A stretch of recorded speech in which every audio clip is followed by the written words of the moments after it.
All right, everybody, what is going on? Good morning. Happy Tuesday. Hope things are going well for you. And we're going to switch things up a little bit today. Going to make a video about a little bit of a different topic. Take a little bit of a break from the most valuable player rankings. We're going to finish that up probably later this week. First, though, fun little announcement here. A couple people pointed this out in the comment section of yesterday's video. And of course, I was made aware of this and I have seen it now. I make something of a little bit of a cameo in the Seattle Seahawks most recent video. If you go to their official YouTube channel, and the video is called Before the Noise. It's actually also called Run It Forward. So if you check that out at about the 3-minute and 20-second mark, 3-minute 20-second, you can hear me for about 10 seconds there. It's audio only, but it's pretty cool. So check that out. Before the Noise, season 3, episode 1, I think it is. Yeah, this video is sponsored by Prize Picks. Fun little surprise from yesterday. I was not expecting it, but it's pretty cool.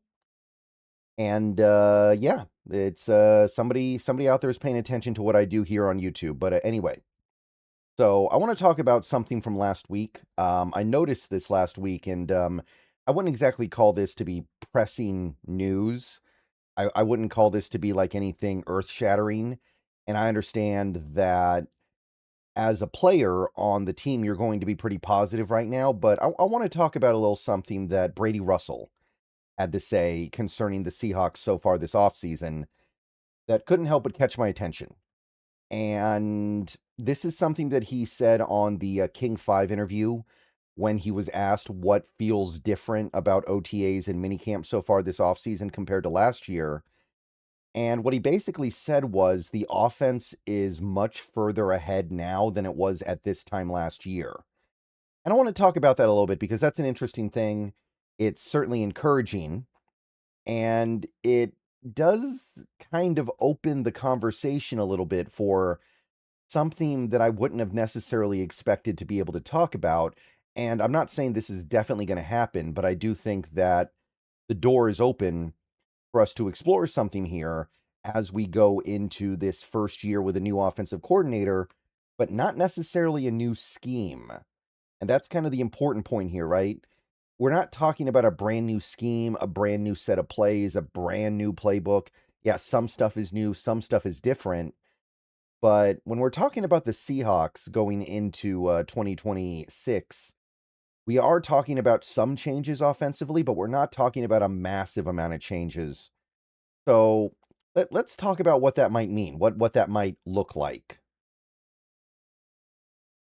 So in this interview, one thing that Brady Russell talks about is how last year they were implementing a brand new scheme because Clint Kubiak, who was the brand new offensive coordinator last year, came in and was implementing something radically different than what Ryan Grubb had.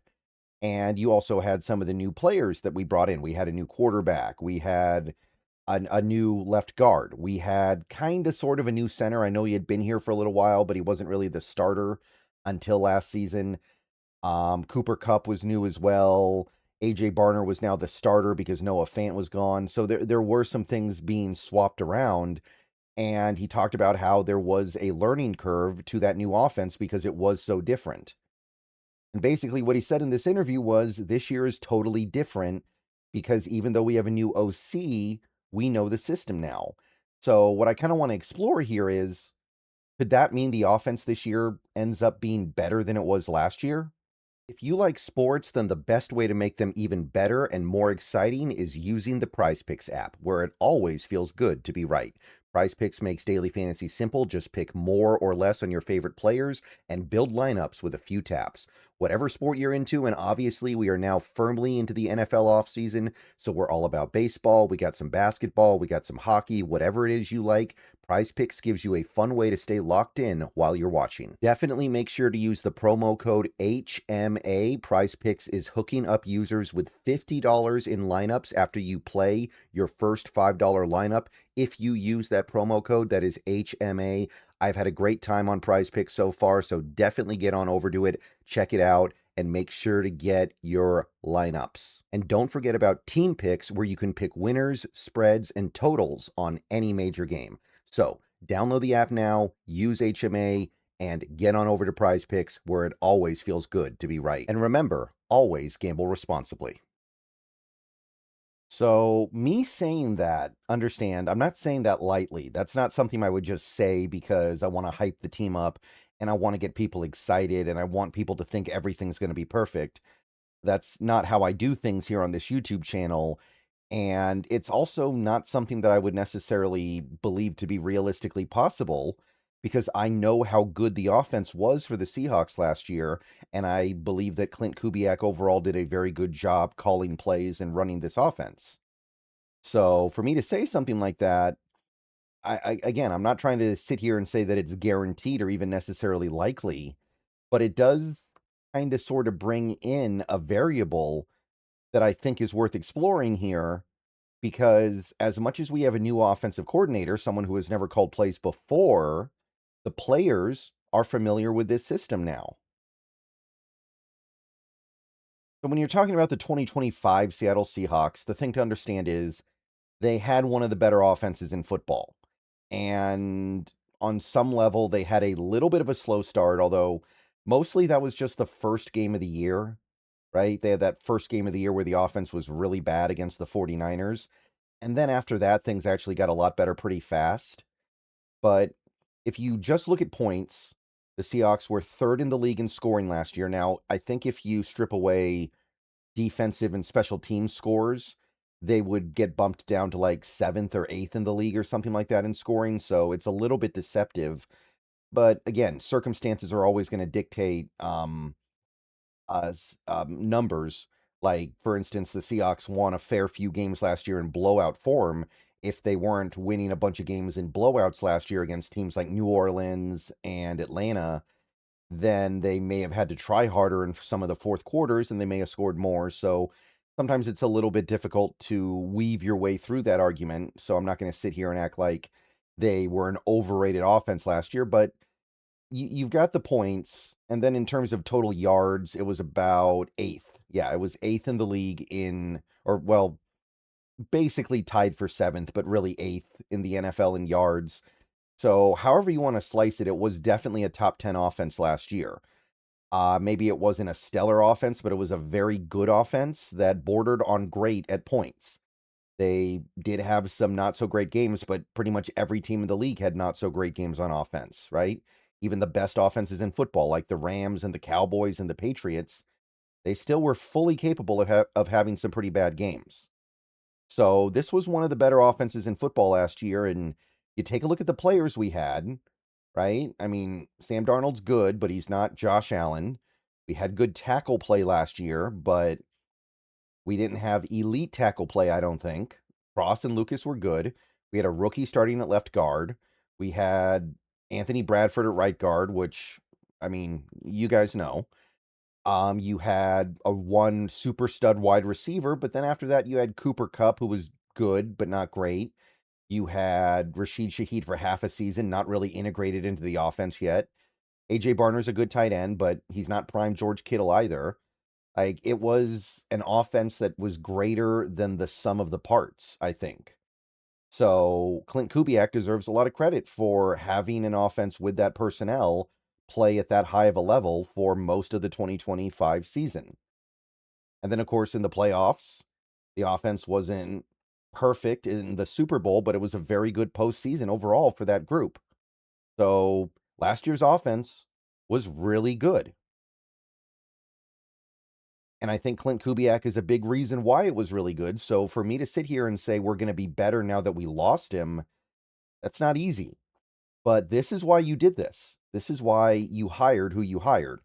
Clint Kubiak, while his background is varied and multifaceted, and he's had his influences felt through various different coaching trees, ultimately runs a Shanahan-style offense. There's a reason why he was a passing game coordinator for San Fran under Shanahan a few years ago, and ultimately he does spring from that Shanahan coaching tree like Kyle Shanahan does.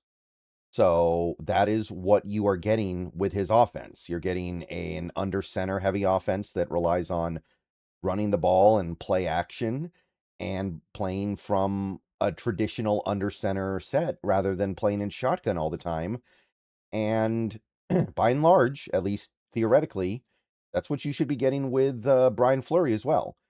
Brian Fleury is even more of a Shanahan guy than Kubiak. He spent most of the last, what was it, the last 6 years under Shanahan. And I know one of those years was on the defensive side of the ball, but he's been in some capacity an offensive assistant coach for, what are we talking about here? 6 seasons.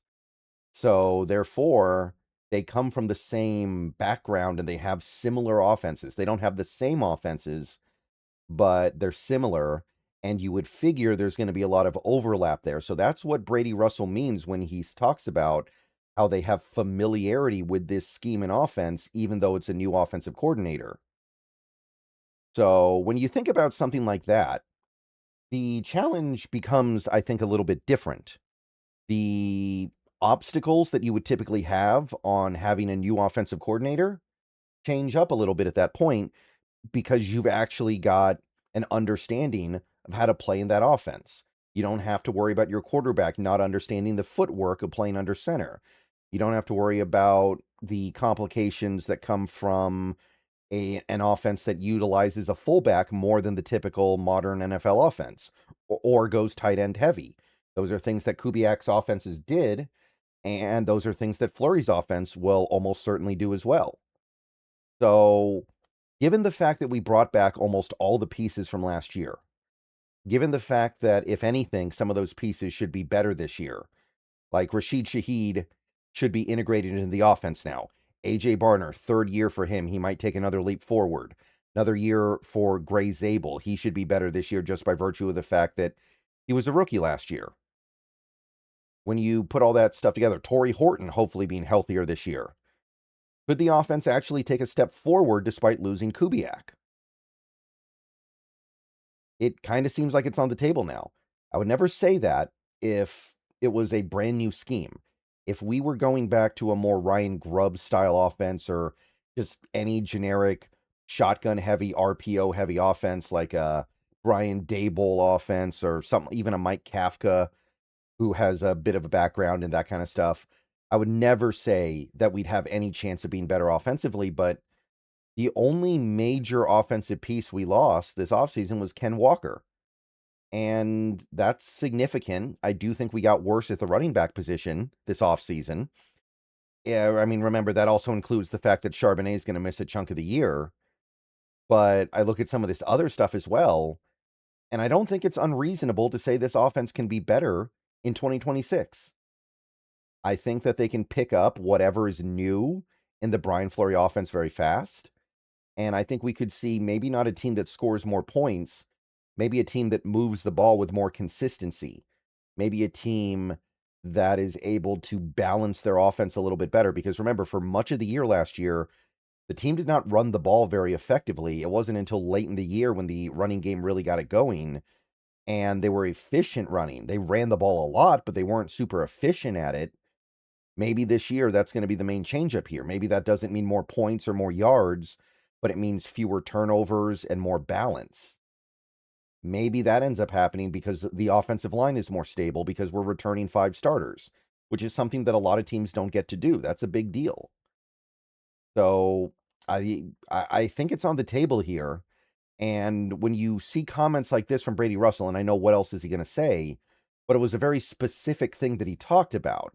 It was a very specific thing that he got into regarding this team being capable of picking up this offense a lot faster than they did last year because it's so similar to the last one, even if there are some differences. All right, so cool stuff here. Definitely encouraging. And look, I don't know if we're going to score 28 points a game like we did last year. That's tough. We may score fewer points, but we might actually end up having a better offense in terms of supporting our elite defense because I do believe we're going to have an elite defense again. And I suspect that an offense that maybe scores a little bit less and isn't quite as explosive, but protects the ball might actually serve this team a little bit better.